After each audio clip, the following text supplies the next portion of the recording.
I can still recall the sharp click of the pen as I signed the papers. My hand didn't shake, my voice didn't crack, I was steady. Her words floated across the restaurant, polished with cruelty, each syllable rehearsed. My husband angled his phone perfectly, capturing my reaction for their amusement. They wanted a breakdown. They expected tears, begging humiliation. Instead, I smiled, thanked her, and signed without hesitation.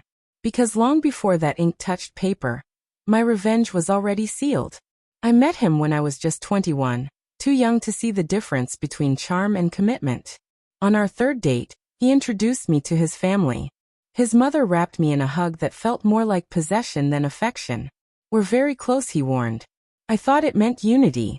I didn't realize it meant surveillance, control, and judgment wrapped up as care. At first, I played along. I became the wife they wanted, the patient daughter-in-law who brought flowers for her birthday, who let her criticize my cooking, who even laughed when she joked that her son could have married better. I told myself it was harmless. But it wasn't. The cracks came slowly. He started working late. His phone never left his side, guarded like a vault. His cologne clung too strongly to his shirts. I didn't confront him, not yet. I observed. I waited. The proof arrived wrapped in carelessness. A text, not even meant for me. "He's leaving her soon. She's too boring anyway." Her. The daughter of his mother's friend. The golden girl. The one I was never supposed to compete with. The betrayal wasn't his alone, it was theirs. A family conspiracy, dressed up as fate. Most women would have screamed, cried, begged. But not me. I learned something in that moment. Anger burns quickly. Strategy endures. So I transformed. I stopped being his wife and became his shadow. Quiet, invisible, calculating. I copied documents. Bank statements. Insurance policies. Investment records.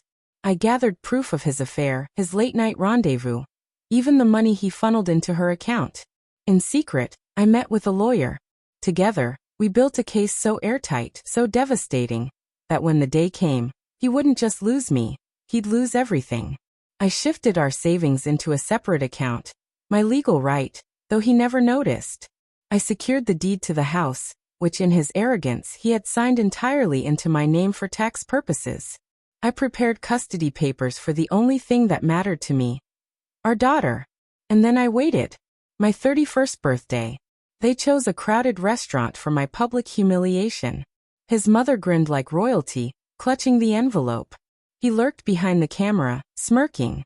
And their chosen woman sat just a few tables away, pretending not to watch. His mother slid the papers across the table. "From all of us," she said proudly. I looked at every face, every sneer. And I felt nothing but clarity. I signed. Right there. In front of them. "Thank you," I said softly. "This is the best gift you could have given me." For a heartbeat, confusion flickered in her eyes. He lowered the phone. This wasn't the breakdown they had scripted.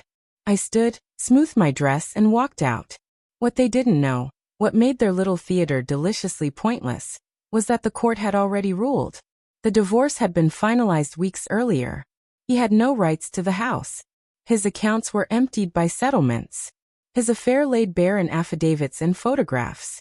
Custody of our daughter? Mine completely and permanently. He was left with nothing but debts and the hollow comfort of the woman he'd ruined himself for. And his mother, so proud of orchestrating my downfall, was shackled to his collapse. Her golden girl now stuck with a man stripped of pride, wealth, and power. And me? I walked away untouched. The sweetest part wasn't in the paperwork. It was in the silence. I never screamed. Never begged.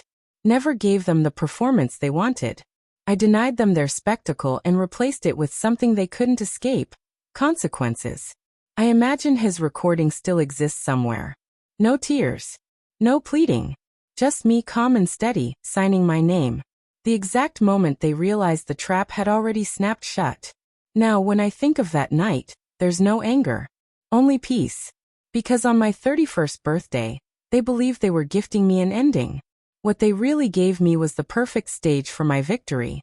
And I made sure every one of them sat in the front row.